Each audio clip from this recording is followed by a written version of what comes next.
Bien, je suis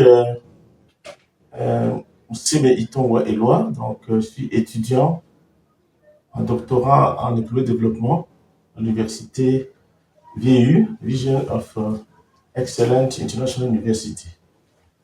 Je prépare donc un doctorat en économie de développement. Bon, je voudrais saisir de l'occasion ici pour exposer sur les cours de la croissance et du développement. La croissance et le développement. Eh bien, beaucoup de manuels de l'économie, de la pensée économique et des faits économiques remontent à l'essor industriel, le début de la croissance économique. Donc, la croissance économique a pris de l'élan avec la révolution industrielle. Okay? Et donc, les premiers ouvrages qui ont été publiés sont de Adam Smith, n'est-ce pas, vers les années 1776, où il a parlé de la division du travail. Il a été relayé par la suite par David Ricardo, n'est-ce pas, par Malthus et d'autres. Mais il faudra attendre le XXe siècle pour la question de la croissance soit intégrée dans les problématiques économiques. Et là, on a dans la littérature les travaux d'Arod, de Domar, qui sont les post-keynésiens, qui ont relayé les idées de Keynes sur la question de la croissance. Et par la suite, il y en a d'autres, comme Romer et autres, les Solos, qui ont également théorisé sur la croissance. Et donc, on dirait que les précurseurs de la croissance économique sont les économistes classiques, qui sont les précurseurs des théories de la croissance, parce qu'eux-mêmes, ils ont vécu la révolution industrielle. Voilà pourquoi nous allons exposer ces cours en commençant par les théories traditionnelles de la croissance économique. Donc, nous allons commencer par les théories de la croissance économique comme chapitre premier. Nous allons faire un second chapitre sur les nouvelles théories de la croissance économique. Le troisième chapitre sur la croissance économique et le développement social. Alors, nous commençons par le premier chapitre. Le premier chapitre, les théories traditionnelles de la croissance économique. Et là, nous aurons les concepts économiques des classiques, des keynésiens et des néo-keynésiens. Alors, quelles sont les conceptions des économistes classiques relativement à la croissance? Et là, nous avons des figures de proue. Nous avons Adam Smith, qui lui a développé des théories pour dire, voilà, la croissance économique ne peut être possible que lorsqu'il y a la division du travail et lorsqu'il y a l'accumulation du capital. Donc, il a évoqué la question de la division du travail et la question d'accumulation du capital comme étant les éléments à pouvoir créer de la croissance économique. Il y a également David Ricardo. David Ricardo, lui, il a publié en 1817 un document sur les rendements décroissants. Il a évoqué le cas que la croissance est impossible, étant donné que les rendements marginaux de l'agriculture est décroissant. Parce qu'à l'époque, c'est l'agriculture qui était pratiquement l'outil de la croissance. Et il a trouvé que cette croissance-là est problématique du fait que le rendement agricole est décroissant. Et on va arriver par la suite à ce qu'on appelle l'état stationnaire. On arrivera à un moment où il n'y aura pas de croissance, donc c'était hypothétique. Il y a aussi Malthus, qui a publié en 1796. Il a théorisé sur le principe de la population. Malthus a démontré que la population augmente avec un rythme géométrique, tandis que la production évolue avec un rythme arithmétique. Donc, il y a un retard entre la croissance démographique et la production sur le plan alimentaire et autres. Et donc, par la suite, on va arriver à un blocage tel que on aura beaucoup de population, mais on va manquer, n'est-ce pas, la possibilité de les nourrir. D'où l'impossibilité de pouvoir estimer, de pouvoir croire que la croissance serait illimitée parce que la population qui est grandissante de façon géométrique va consommer toute la production. Et là, il a proposé des planifications familiales, il a proposé qu'il y ait moins de natalité, il a proposé qu'on puisse promouvoir les célibats pour faire face à l'explosion démographique, parce que cette démographie galopante a pour effet d'estomper l'effort de la croissance. Donc, il a trouvé que c'était hypothétique. Il y a aussi Karl Marx, qui a parlé vers 1844, il a évoqué la destruction du capitalisme. Il a estimé qu'il y a le capitalisme qui prend de l'ampleur. Avec le capitalisme, on ne peut pas évoluer en termes de croissance, parce que le capitalisme, chaque fois qu'il trouve un bénéfice, il donne une partie à l'ouvrier et une partie, il consomme. Et cette façon d'agir est de nature de ne pas pérenniser, donc de ne pas pérenniser la croissance. Hein?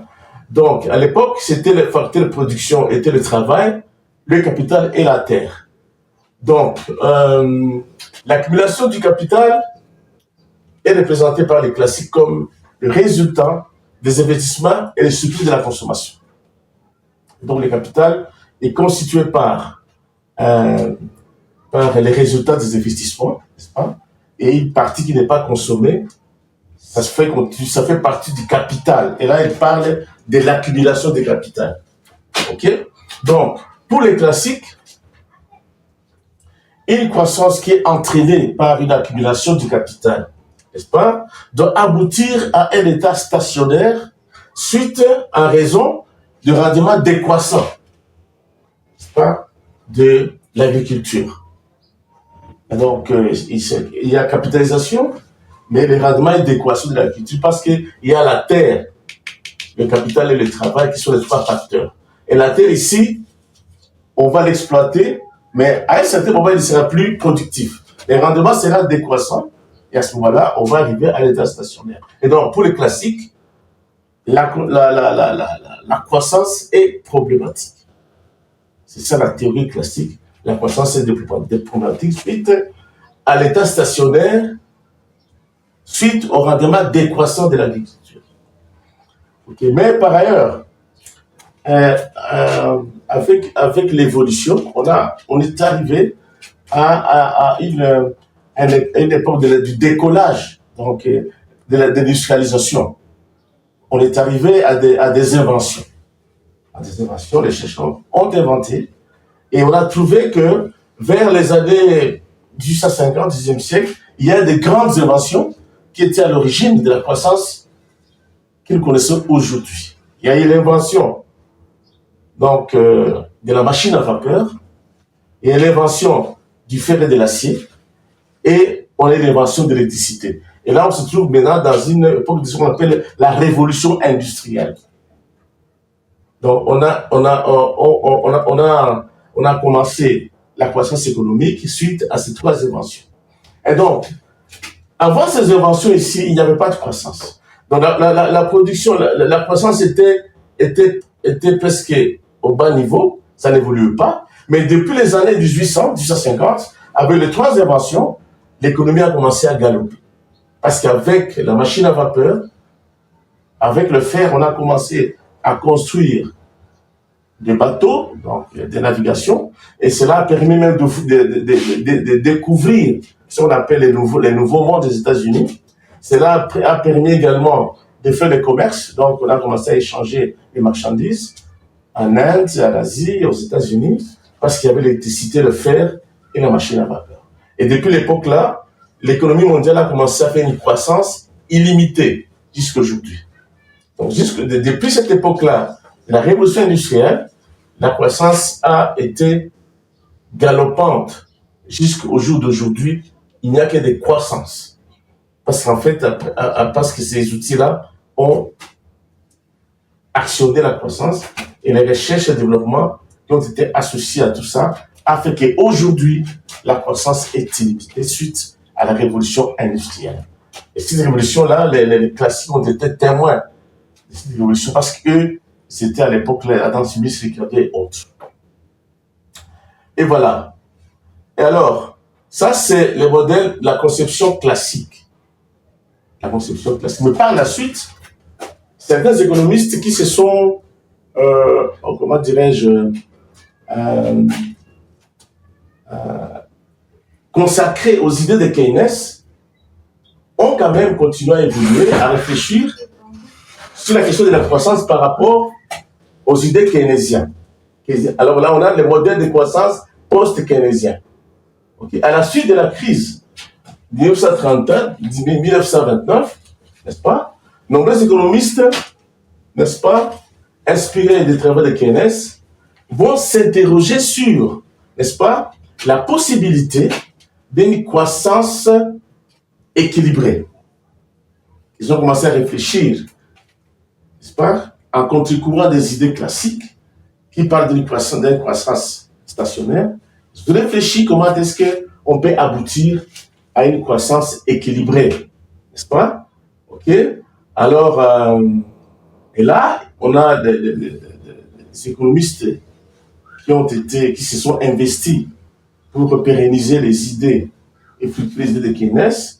Nous avons les modèles de Harrod et d'Omar, okay, qui ont, eux, développé les rôles de l'épargne et de l'investissement dans la production.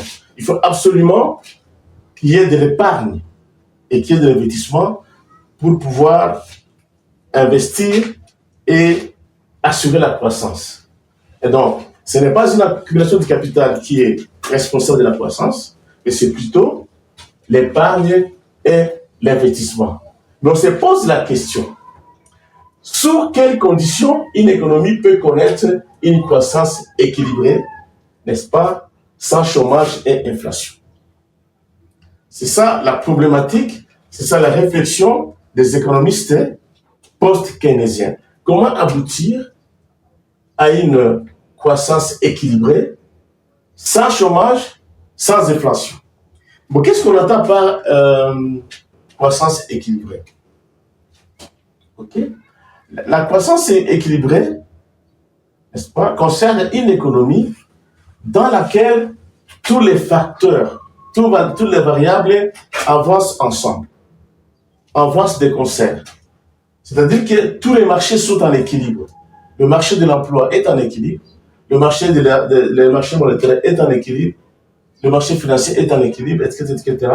Alors, pour éviter qu'il y ait du chômage, qu'il y ait de l'inflation, etc., comment arriver à une telle croissance qui assure une économie équilibrée? Et là, on parle de la croissance équilibrée.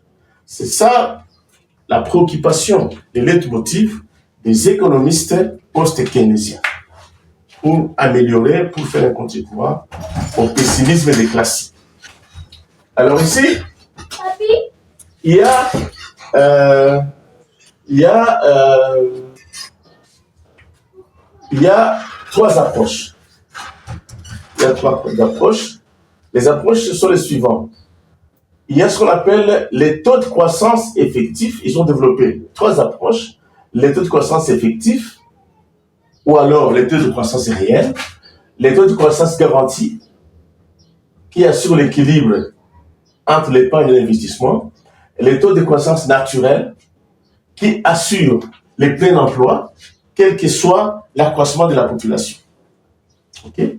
Parce que la population, quand elle est en train de croître, il y a aussi accroissement de la population active. Donc la population qui veut offrir le travail, qui sont aptes à travailler. Est-ce que l'économie est en mesure, n'est-ce pas, de répondre à toutes ces demandes-là du travail? C'est ce qu'on appelle les taux naturels de croissance, qui est fonction, n'est-ce pas, de l'accroissement démographique. Parce que l'accroissement démographique, n'est-ce pas, évolue avec une demande d'emploi. Est-ce que l'économie va s'adapter à tout ça? Alors, pour une croissance équilibrée, il faut que la croissance naturelle puisse égaliser la croissance garantie. Il faut que la croissance naturelle puisse égaliser la croissance garantie. Il faut qu'il y ait un équilibre entre la demande, n'est-ce pas, de la population montante et la disponibilité, ou bien alors l'équilibre entre l'épargne et l'investissement. Si l'équilibre est garanti, est-ce que cet équilibre-ci garantit aussi l'égalité entre l'équilibre entre les taux naturels et les taux à l'équilibre, est-ce qu'il y a possibilité qu'on puisse arriver à une égalisation de la croissance naturelle qui est associée à la croissance de la population et la croissance qui est associée à l'épargne et à l'investissement? Parce que l'économie nous montre que l'épargne égale à l'investissement. C'est ce que l'on a épargné qu'on va investir. Est-ce que les épargnes qui ont créé l'investissement vont égaliser les besoins réels, n'est-ce pas, d'emploi de la population? Et là, il se pose une question fondamentale. Comment, dans quelles conditions doivent être, n'est-ce pas, doivent être réunis pour que les taux de croissance réalisés, soient égaux au taux de croissance garanti. C'est-à-dire que l'épargne soit égale à l'investissement. Pour que l'augmentation de la population ne débouche pas au chômage. Ça.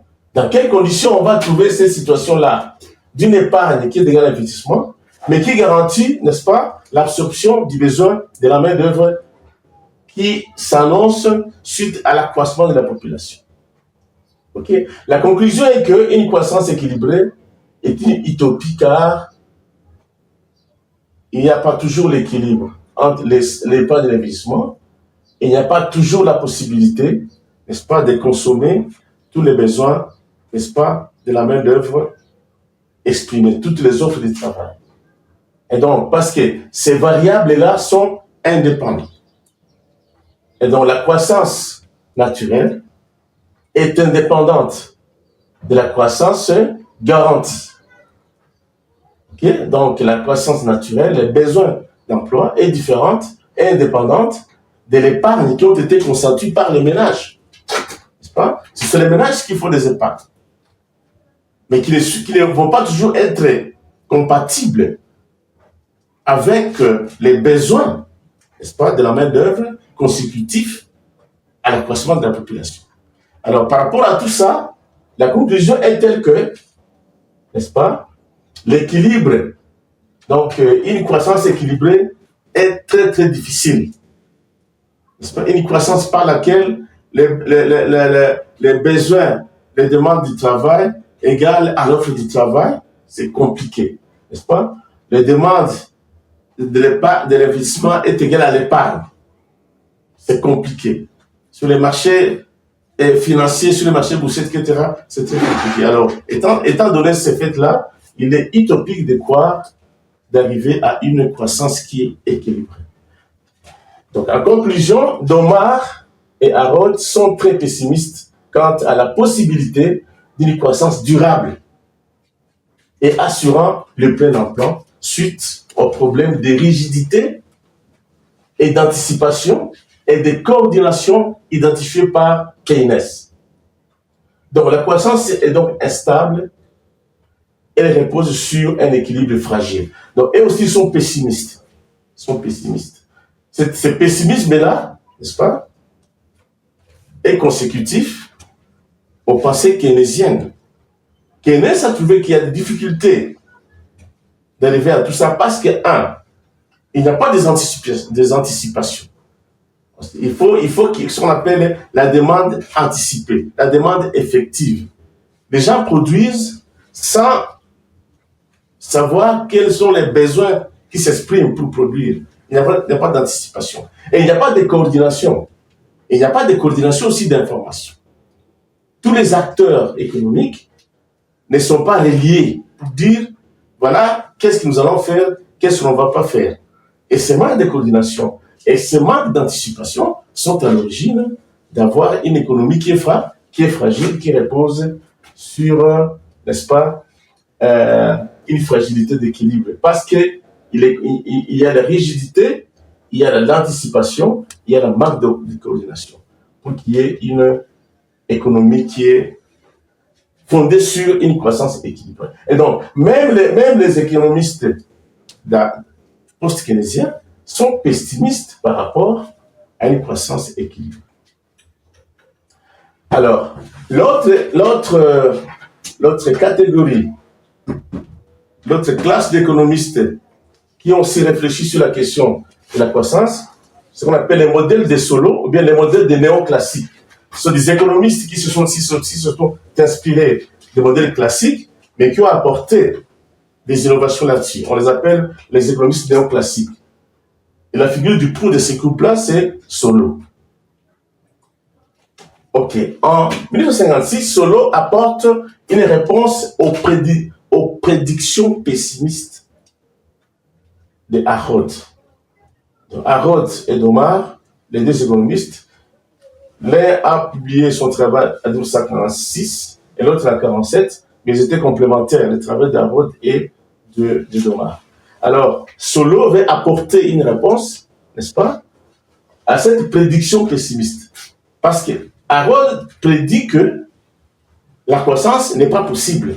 C'est un comportement pessimiste. Mais Solow veut apporter une réponse à ce pessimisme des néo-keynésiens, lui en tant que néoclassique. Il met en avant les interactions entre la croissance du stock de capital, du travail et des progrès techniques et montre comment ces trois facteurs influencent la production. Ici, Solow montre qu'il fait intervenir la notion du progrès technique, n'est-ce pas, du travail et du stock du capital. Il dit que l'interaction entre ces deux variables a un impact sur la production.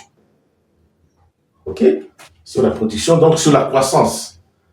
Il fait intervenir les concepts du progrès technique et montre comment ces trois facteurs peuvent influencer la production. Donc, les entreprises doivent investir dans le capital technique et dans la technologie pour espérer à une croissance équilibrée. Donc, il fait valoriser trois concepts, trois variables. L'investissement, on doit investir et on doit innover. Il dit ceci, le capital technique et la technologie, d'une part, et dans les processus de recherche et développement, d'autre part.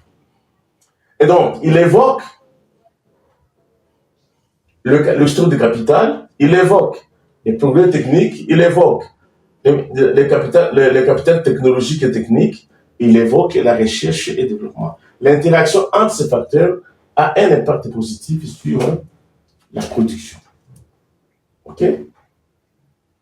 Donc, le modèle Solow est un modèle optimiste. Il évoque la succession d'équilibres qualifiés des sentiers de la croissance. Lui, il parle qu'il y aura un sentier de la croissance.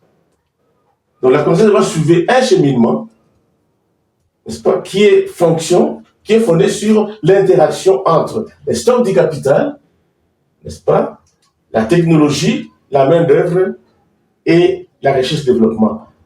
Quand ces facteurs-là ils interagissent, la production va suivre un sentier, n'est-ce pas, indéfini, lorsque ces facteurs-là sont mis en interaction. Donc, le modèle de Solow délivre un message optimiste. Tous les pays qui font un effort d'investissement sont susceptibles de connaître une croissance économique. Donc, pour Solow, il essaie de faire taire l'aspect pessimiste donc de Harrod, donc des néo-keynésiens, qui était aussi l'aspect pessimiste des classiques. Il trouve que non, il y a possibilité d'une croissance dès que une entreprise, un pays, n'est-ce pas, investit. On investit dans quoi? On investit dans la technologie, on investit dans le capital humain, on investit dans le capital technologique. Ces investissements sont de nature à influencer une production, donc une croissance équilibrée, une croissance progressive sans stationnement. Okay? C'est ça. Donc, pour contrecarrer les rendements du croissant, la seule solution était innover. Il faut des innovations, il faut des investissements et il faut assurer les progrès techniques.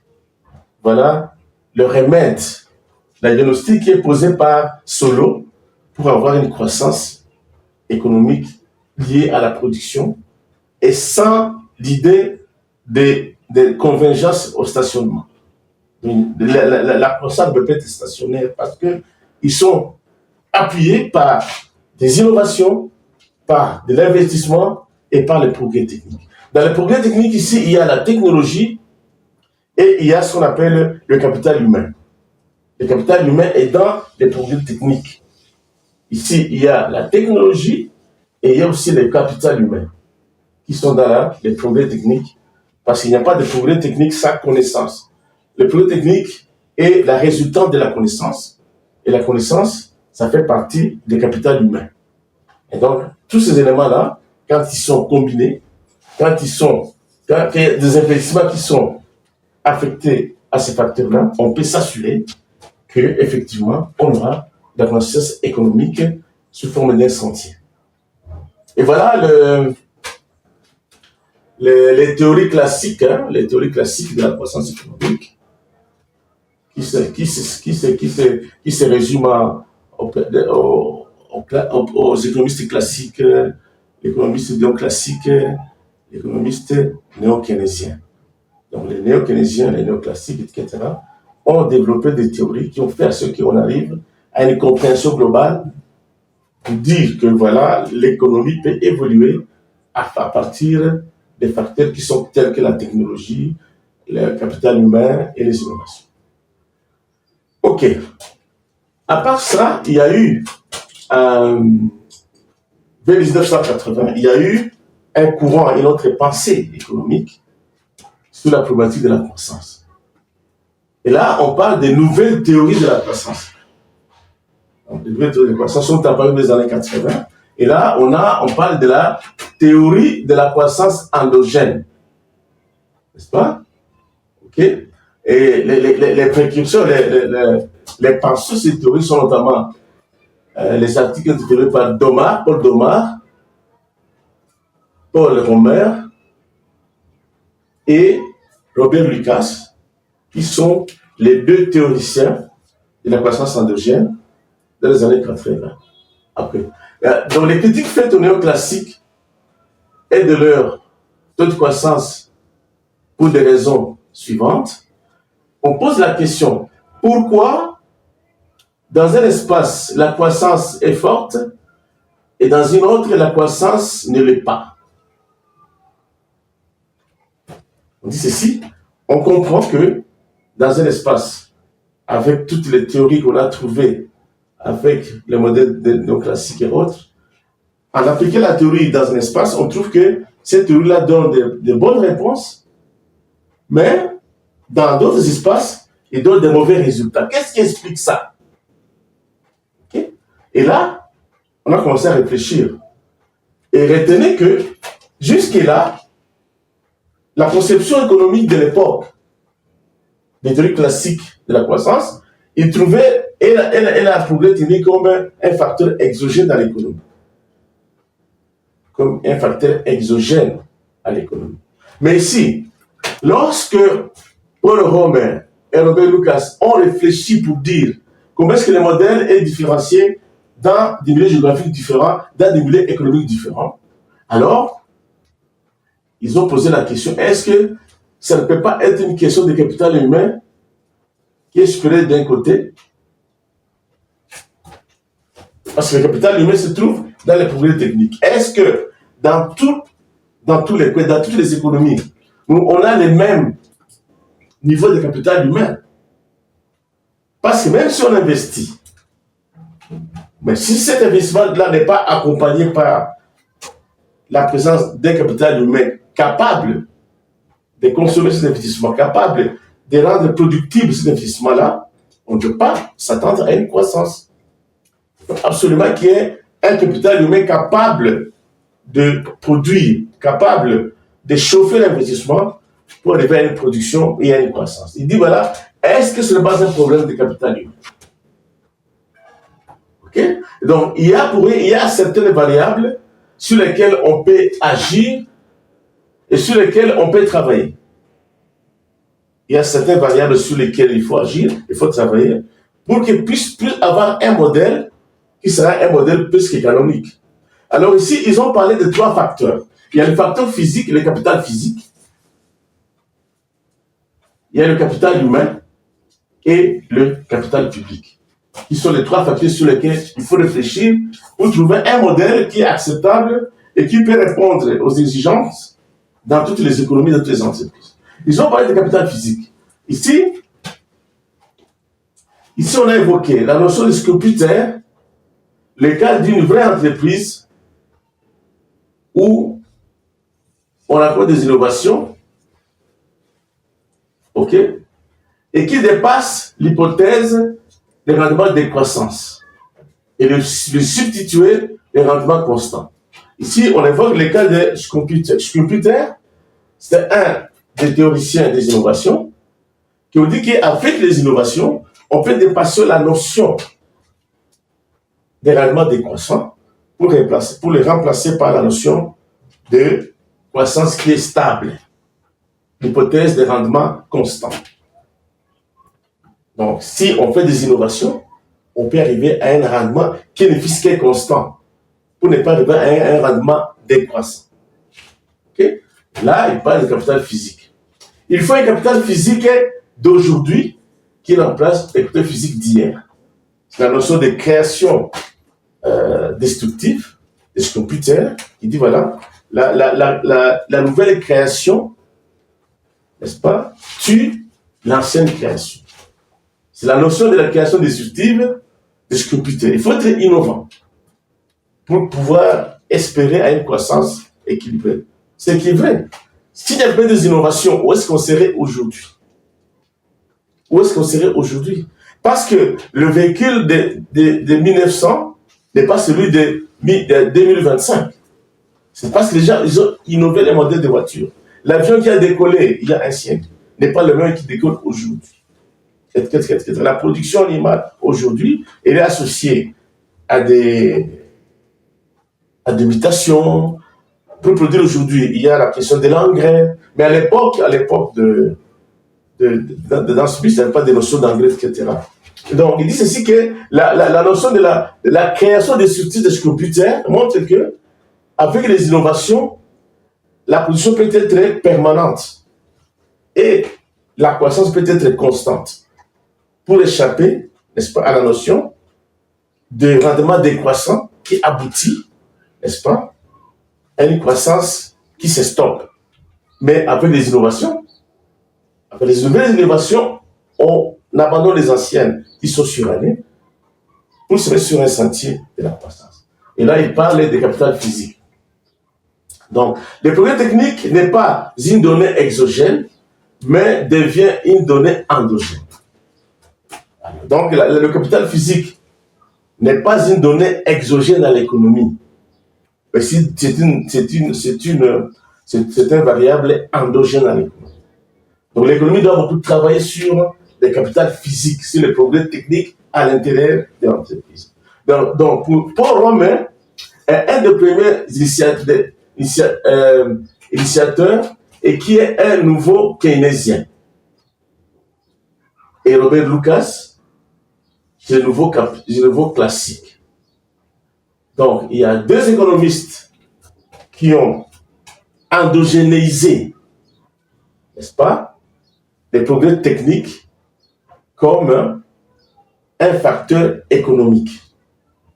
C'est Paul Romer, qui est un nouveau keynésien, et il y a Robert Lucas, qui est un nouveau classique. Ils vont endogénéiser les progrès techniques comme étant un facteur économique, un facteur de la croissance économique. Donc, à leur niveau, ils trouvent qu'il ne faut plus prendre les progrès techniques comme une variable exogène dans l'économie. Mais on considère que les progrès techniques deviennent une variable endogène dans l'économie, comme un facteur de production. Différemment, à l'époque classique, il y avait la terre, le capital, n'est-ce pas, et la main-d'œuvre. Lui, il dit non, il faut aussi considérer les progrès techniques comme un facteur de production. Eh bien, il y a d'autres facteurs que les capital humains. Les capital humains aussi doivent être endogénisés comme facteur de production. Eh bien, l'auteur de cette approche est Gary Becker, qui a développé cette idée dans les années 60. Il a trouvé qu'il faut avoir un capital humain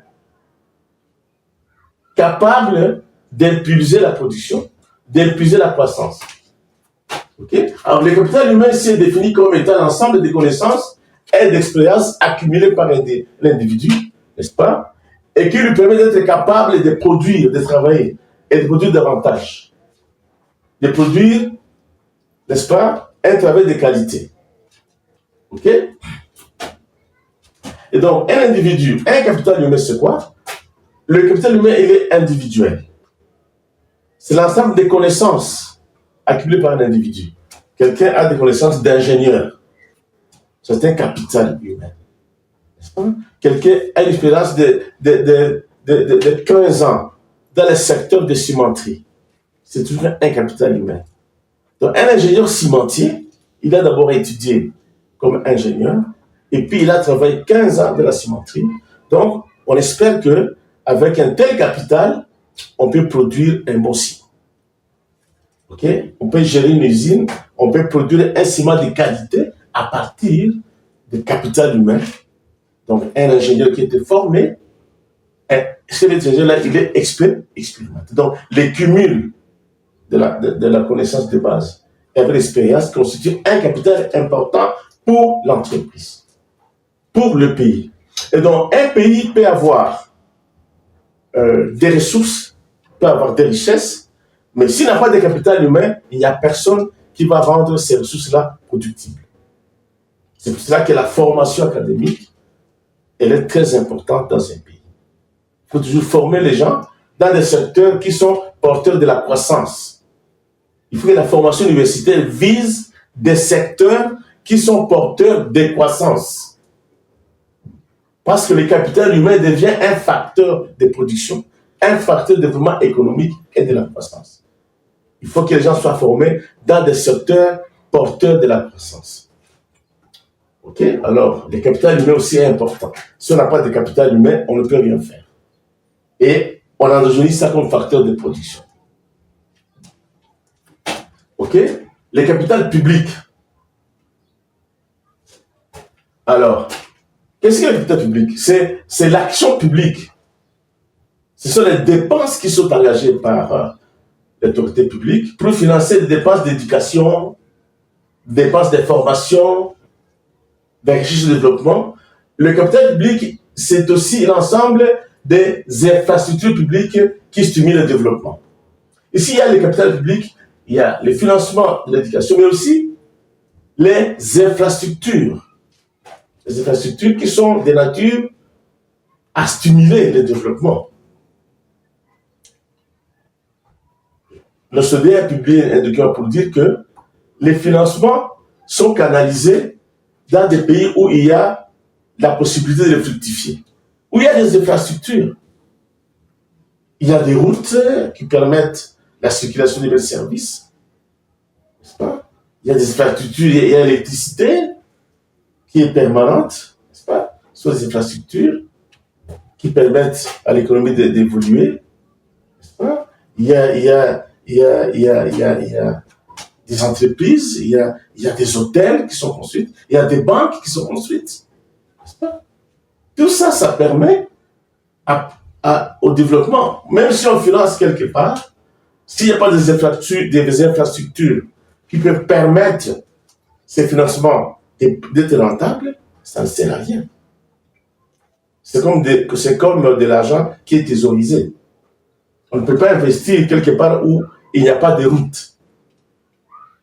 Même si vous faites de l'agriculture, comment on va évacuer la production agricole pour l'amener dans les grands centres urbains où ça demande de faire 800 à 1000 km?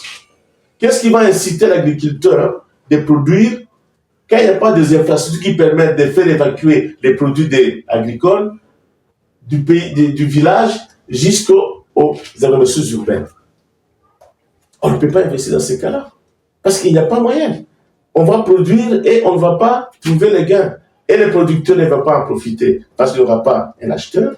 Et les gens qui en ont besoin dans les villes ne vont pas en profiter parce qu'il n'y a pas la possibilité de les faire évacuer. Parce qu'il n'y a pas des infrastructures. Et donc, ce sont l'ensemble du capital public qui, eux aussi, influence la production et la croissance. C'est un peu ça. Et donc, les nouvelles théories de la croissance endogène ont commencé à endogéniser, n'est-ce pas, certains facteurs pour pouvoir arriver à un modèle qui garantit, n'est-ce pas, la production et qui garantit la croissance. C'est ça, non? C'est ça le sens des théories de la croissance endogène. Des facteurs qui étaient considérés comme externes, comme exogènes, sont des facteurs endogènes.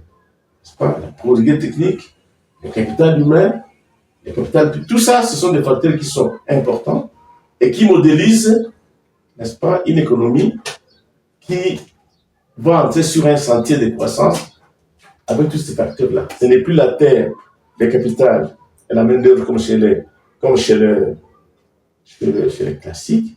C'est maintenant le progrès technique qui devient un facteur de production. C'est maintenant le capital humain qui devient un facteur de production. C'est aussi le capital public qui devient aussi un facteur de production pour que finalement le modèle soit complet et puisse donner un espoir, une vision du développement, une vision de production et de la croissance. Ok? Voilà, c'est maintenant. Là, nous venons de terminer le chapitre 2e. Nous entrons au chapitre 3e. On va parler de la croissance économique et le développement social. Et ici, d'abord, nous allons commencer par définir les concepts. Ici, le développement, c'est quoi? Le développement est un processus complexe incluant la croissance économique, n'est-ce pas? L'amélioration du bien-être, l'égalité sociale et la durabilité environnementale. Donc, il se mesure par des indices comme IDH, indice de développement humain, comme le coefficient de Gini pour les inégalités, etc., etc. Okay? Eh bien, par contre, donc, c'est une dimension qualitative de l'économie, comme on dit. C'est la dimension qualitative de l'économie. Alors, la croissance économique se réfère à l'augmentation de la production de biens et de services dans une économie, mesurée par la variation du produit intérieur brut. Donc, c'est une dimension qualitative de l'économie. C'est ça la démarcation entre les concepts du développement et les concepts de la croissance. De par cette définition, vous allez trouver que la croissance, c'est déjà un élément de développement. La croissance telle que telle, c'est un élément du développement. Là, on parle de développement à partir de la croissance économique. Donc, la croissance économique, c'est un sous-ensemble du développement.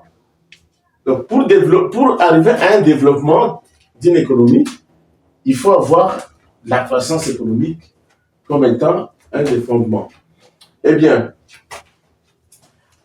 alors, le développement a des paradigmes. Au courant des siècles, les recherches ont trouvé que le développement a des paradigmes. Le développement a beaucoup des approches. Okay? Donc, le développement économique a été interprété de diverses manières à travers les siècles. Okay? Il y a 3 paradigmes majeurs qui se sont dégagés au fil du temps. Il y a ce qu'on appelle l'approche économique du développement, l'approche sociale du développement et l'approche politique du développement. Okay? Quand nous parlons de développement, est-ce que sommes-nous dans l'approche économique? Sommes-nous dans l'approche sociale? Ou sommes-nous dans l'approche politique? Okay? Dans l'approche économique, le plus souvent, on évoque les aspects qui sont liés à la croissance économique. Et là, c'est l'aspect économique du développement. Quand on parle de l'approche sociale, là, on vise l'humain.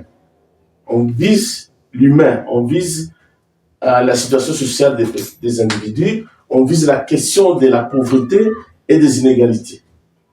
Et ça, nous sommes dans un cas de l'approche sociale. Et là, quand on parle de la pauvreté, c'est toute une grande dimension. Il y a la pauvreté monétaire, la multidimensionnalité de la pauvreté, il y a la pauvreté des scènes, Et là, on voit l'accès à l'éducation, l'accès à l'électricité, à la santé. Tout ça, ça rentre dans ce qu'on appelle l'approche sociale de la pauvreté, du développement. Mais l'approche politique de développement renferme quoi? L'approche politique de développement renferme les aspects des fonctionnements des institutions. Les aspects des institutions et les aspects de la gouvernance. Et là, on veut démontrer qu'une économie qui se développe, politiquement, doit avoir des institutions qui sont fortes, doit avoir des politiques publiques qui sont efficientes, doit avoir un mode de gouvernance qui promouvoit la démocratie, etc. Mais dans le cadre de notre cours, nous allons nous focaliser, nous allons nous pencher sur l'approche sociale du développement. Voilà pourquoi le chapitre s'intitule Croissance économique et développement social. Parce que nous allons nous appesantir sur l'aspect, l'approche sociale du développement. Ok. L'approche sociale du développement met l'accent sur la dimension humaine du développement. La dimension humaine du développement. Donc, elle considère que le développement économique ne se limite pas seulement à la croissance du PIB, mais inclut également la lutte contre la pauvreté et contre les inégalités. Ok?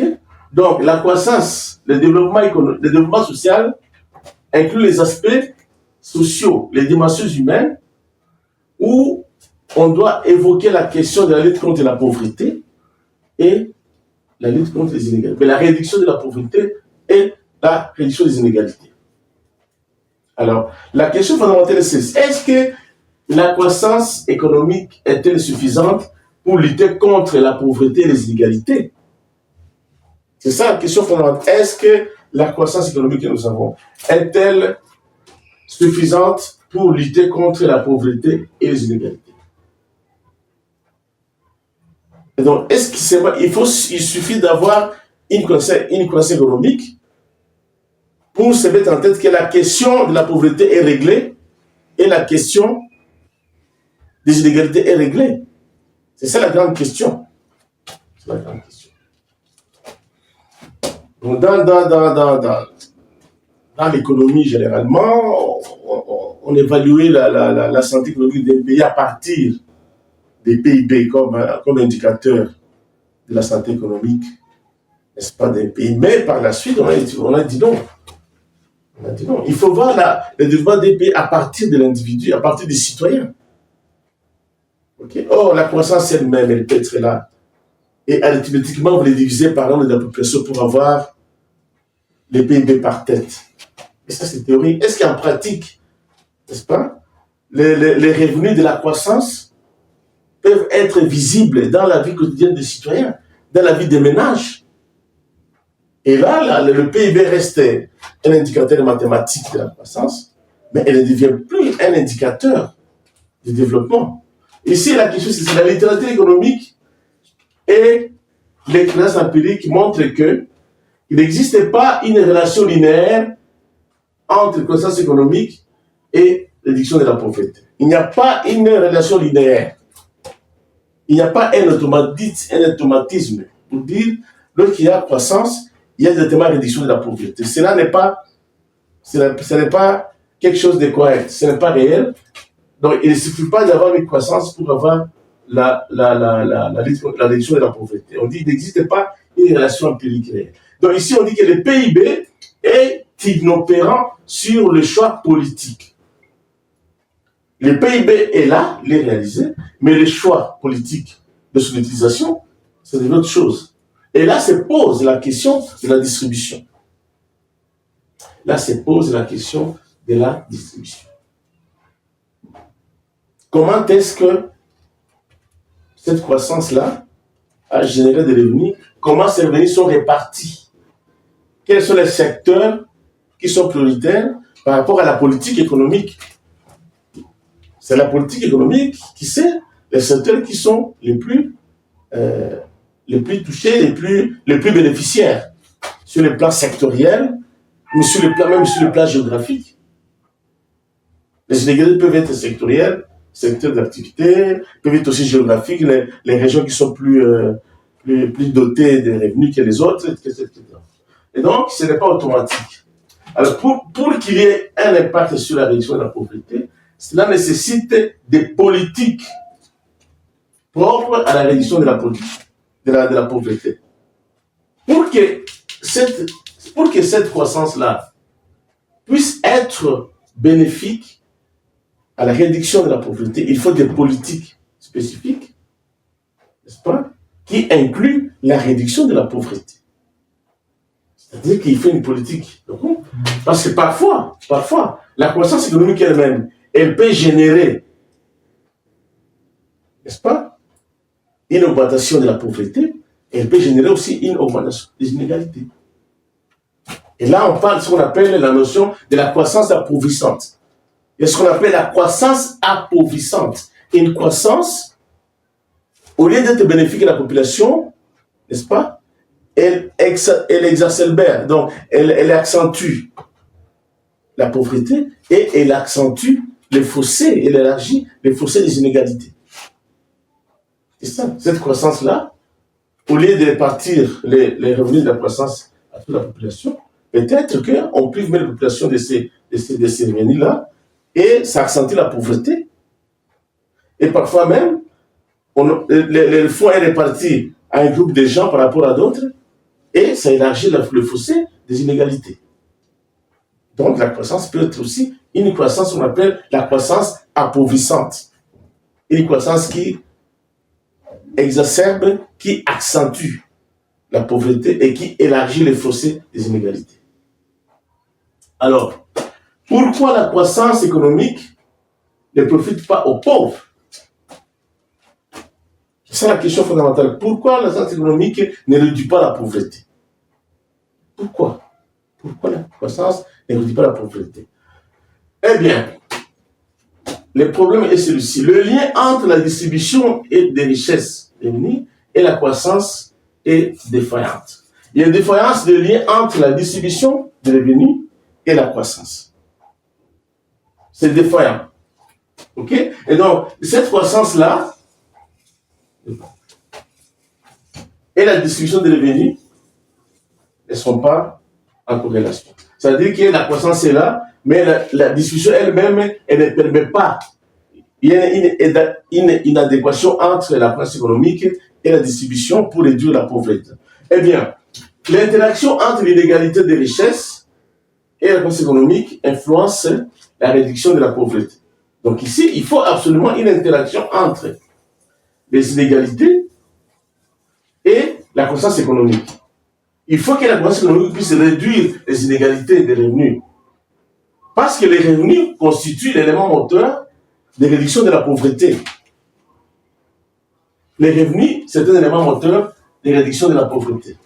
Bien que il est reconnu qu'il n'y a pas de relation linéaire automatique entre la croissance et la réduction de la pauvreté, mais il est quand même reconnu qu'il faut des revenus pour réduire la pauvreté. Il faut des revenus pour réduire la pauvreté. Au moins, c'est un fait. Alors, ces revenus-là, lorsqu'il y a réduction des inégalités, cela signifie que les revenus aussi a servi aux pauvres. C'est-à-dire il faut une interaction entre l'inégalité des revenus et la croissance économique. Ça va influencer la réduction de la pauvreté. Lorsque les inégalités ici sont réduites, cela signifie qu'il y a quand même un pas dans la réduction de la pauvreté. La question est celle-ci. Maintenant, quel type de politique qui soit propre à la fois à la croissance et à la réduction de la pauvreté? Il faut que des politiques soient bien structurées. Des politiques soient à la fois de nature à garantir la croissance et à la fois à garantir la réduction de la pauvreté. C'est une politique qui doit être remontée au niveau de l'autorité publique. Une politique de développement, n'est-ce pas, qui stimule la croissance économique et en même temps il réduit la pauvreté. C'est ça la politique économique qui est importante pour un pays. Une politique de la croissance et de réduction de la pauvreté. Ou en d'autres termes, une politique de la croissance et de l'amélioration, n'est-ce pas, du bien-être quotidien. C'est ça même la définition académique de la politique économique, une politique volontariste de nature à avoir des richesses et de nature à réduire, n'est-ce pas, la souffrance de la pauvreté, à réduire, n'est-ce pas, les inégalités, à améliorer le vécu quotidien des citoyens. C'est ça la politique économique, en fait, sur le plan académique. Et donc, il faut absolument des politiques qui permettent des croissances économiques en amont et en aval la réduction de la pauvreté, ou alors, en d'autres termes, l'amélioration des vies quotidiennes des populations. Ce n'est qu'à ces piliers-là que l'on peut espérer que la croissance économique aura des liens avec la réduction de la pauvreté. Ça doit se penser, ça doit se construire à partir des politiques économiques, à partir des politiques de développement, fondées sur la croissance économique et la réduction de la pauvreté. Alors, la deuxième question, c'est de savoir, est-ce que ces politiques sont-elles adaptées si elles étaient concentrées sur la pauvreté? Il faut savoir si, est-ce que cette politique-là, lorsqu'on veut seulement réduire la pauvreté, est-ce que ça va permettre la croissance? C'est aussi une question, parce que parfois, on peut faire une politique de développement où on veut distribuer les richesses aux pauvres sans pouvoir les rendre rentables. Et là, on va étouffer la croissance. Il faut savoir si les politiques si elles sont concentrées à la pauvreté, si effectivement elles vont inciter, elles vont créer une croissance. Et donc ça doit être une réflexion à très haut niveau pour mettre en place des politiques qui assurent la croissance économique et à la fois la réduction de la pauvreté et des inégalités, pour éviter de tomber dans une croissance appauvrissante. Alors ici, il y a des notions. Il y a ici de nouvelles notions. Est-ce que ici, il y a la notion de la croissance pro-pauvre. C'est un nouveau concept qui ne date pas de longtemps. C'est un concept qui est apparu dans les années 1990, comme alternative au modèle de distribution qui conduisent, n'est-ce pas, à une réduction de la pauvreté. On parle maintenant de ce qu'on appelle la croissance pro-pauvre. Donc la croissance qui est bénéfique, n'est-ce pas, aux pauvres. Par définition, une croissance est qualifiée de pro-pauvre lorsqu'elle s'accompagne d'une réduction significative de la pauvreté. Ça, c'est la définition de l'OCDE de 1901. C'est-à-dire qu'une croissance pour pauvre, lorsqu'elle s'accompagne d'une réduction significative de la pauvreté. Et les États sont appelés à mettre en place des politiques de développement, n'est-ce pas, qui incitent à la croissance, mais aussi qui produit les reculs du phénomène de pauvreté. Eh bien, il y a là des approches qui se dégagent ici, suivant les penseurs, suivant les économistes. Il y a ce qu'on appelle une approche relative. L'approche relative considère que la croissance est pro-pauvre lorsqu'elle s'accompagne d'une réduction des inégalités des revenus. Ça, c'est Clausen qui en a parlé dans une épisode 2004. Il dit que la croissance est pro-pauvre lorsqu'elle s'accompagne d'une réduction des inégalités des revenus. Là, on va trouver que lorsqu'elle s'accompagne d'une réduction des inégalités. L'autre approche, l'approche absolue, considère que c'est celle qui réduit les taux de pauvreté. Et ça, c'est Kakwani qui en parle en 2002. Ce sont les deux approches-là, n'est-ce pas, du concept des pro-pauvres. Lui dit, voilà, une croissance est qualifiée de pro-pauvre lorsqu'elle s'accompagne d'une réduction des inégalités. L'autre, l'approche absolue de Kakwani, c'est qu'une croissance est qualifiée de pro-pauvre lorsqu'elle réduit les taux, n'est-ce pas, de la pauvreté. Et là, on va parler maintenant de quelle politique économique pro-pauvre qui est important pour arriver à un développement social. Pas de les politiques économiques pro-pauvres. Des approches s'enchevêtrent autour de ce concept-là. Il y a donc des approches qui s'enchevêtrent autour, n'est-ce pas, du concept de la croissance pro-pauvre. Eh bien, il y a par exemple Kuznets,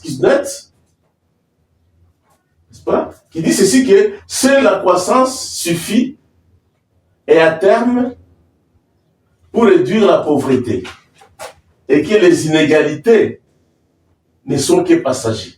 Ça, c'est, il en parle. Et là, on parle des courbes de Kuznets. Il dit ceci que il faut seulement qu'il y ait la croissance. Et la croissance elle-même, elle va réduire la pauvreté. Et là, la question des inégalités, c'est une question périphérique. On parle de la courbe de Kuznets. La courbe de Kuznets, qui n'est pas dessinée malheureusement, dispose que au début de la croissance, il y a des inégalités. Et ces inégalités sont évidentes. Parce que ce sont les gens qui ont des moyens, qui ont de l'argent, qui peuvent épargner et qui peuvent, par ricochet, produire, inciter à l'investissement. Mais les pauvres n'en ont pas la possibilité. Mais ces inégalités-là permettent qu'on ait des épargnes et des investissements et que lorsqu'on entre dans le processus de développement, les inégalités vont commencer à se réduire parce que les fruits de la croissance vont être bénéfiques aussi pour les pauvres. Et c'est pour ça que Kuznets dit ici qu'il suffit seulement qu'il y ait la croissance, n'est-ce pas? Et que par la suite, il y aura le développement et la question des inégalités sera réduite au finish. Ça, c'est Kuznets. Il y a Dollard et Clem qui dit ceci que à long terme, les revenus des pauvres progressent de la même manière que les revenus des riches. À long terme, les revenus des pauvres progressent de la même façon que les revenus des riches. C'est discutable. Est-ce que c'est vrai? Est-ce que l'histoire économique nous montre que les revenus des pauvres sont les mêmes que les revenus des riches? Je ne sais pas.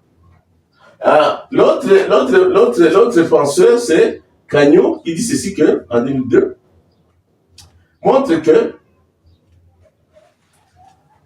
l'existence de nouveaux facteurs qui influencent à la fois la croissance et les inégalités, et qu'il serait utopique et illusoire de trouver une relation simple de croissance, n'est-ce pas, et de réduction de la pauvreté et des inégalités. Lui, il trouve que c'est utopique, parce qu'il y a beaucoup de facteurs qui peuvent influencer la croissance et qui peuvent influencer, n'est-ce pas, la réduction des inégalités et de la pauvreté. Il dit qu'il est illusoire de croire que la croissance va automatiquement réduire la pauvreté. Ok? Alors, il y a la notion de la croissance inclusive qui consiste à accroître l'influence de la croissance sur la réduction de la pauvreté. La croissance inclusive, c'est celle qui influence, n'est-ce pas, la croissance sur la pauvreté. Ok? Donner la priorité aux politiques ayant un impact favorable à la fois à la croissance et à la réduction des inégalités. Et là, on parle de la croissance inclusive. N'est-ce pas? Donner la possibilité politique ayant un impact favorable et à la fois à la croissance et à la fois à la réduction de la pauvreté. Et là, on parle de la croissance inclusive. C'est tout cela dans la notion que pour que la croissance devienne une croissance pro-pauvre, il faut des politiques, n'est-ce pas, qui incitent, qui favorisent la croissance et qui favorisent la réduction de la pauvreté. Et là, on peut arriver à une croissance pro-pauvre. Eh bien, il n'y a pas de recette toute faite, il n'y a pas un modèle tout fait, mais il y a certains grands principes. Donc, on ne peut pas dire, voilà, voici la recette qu'il faut pour arriver à une croissance pro-pauvre. Mais il y a quand même des grandes orientations, des grands principes qui peuvent effectivement arriver à ce que l'économie puisse être une économie de croissance et de réduction de la pauvreté. Alors, quels sont ces principes? Les dépenses dans les domaines de l'agriculture peuvent influencer une croissance pro-pauvre. Pourquoi? Parce que l'agriculture, c'est le secteur qui crée beaucoup d'emplois. L'agriculture, c'est le secteur qui crée beaucoup d'emplois. Okay? Or, la réduction de la pauvreté est associée et liée aux revenus des individus. Donc, c'est pour cela que la question de pauvreté est liée à l'emploi. Alors, il faut créer des emplois pour réduire, n'est-ce pas, la pauvreté. Parce que quand on a les revenus, eh bien, on a la capacité, on a la possibilité d'avoir accès à des produits, à des biens de base de nécessité. Or, l'expérience a montré que l'agriculture est le secteur, n'est-ce pas, qui crée beaucoup d'emplois. Et dans les économies de moins de revenus, la grande partie de la population vit de l'agriculture. Dans les pays de faibles revenus, la grande partie de la population vit de l'agriculture. Et donc, si l'agriculture elle-même, elle est encadrée, elle génère en soi une réduction de la pauvreté. Si l'agriculture est financée, si elle est encadrée, si elle est organisée, elle aboutit effectivement à une amélioration des niveaux de vie des agriculteurs, des paysans. Et par ricochet, on va parler de la réduction de la pauvreté. Et donc, pour arriver à une croissance pro-pauvre, il faut absolument travailler sur l'agriculture qui est génératrice de beaucoup d'emplois. Il faut aussi investir dans l'éducation. Dans l'éducation, parce que les développements aussi, et là, l'éducation revient à la notion de capital humain. Le capital humain, c'est l'ensemble des connaissances. Ces connaissances-là, pour qu'on puisse les acquérir, il faut financer le secteur de l'éducation. Parce que le secteur humain lui-même devient un facteur endogène de la croissance et du développement.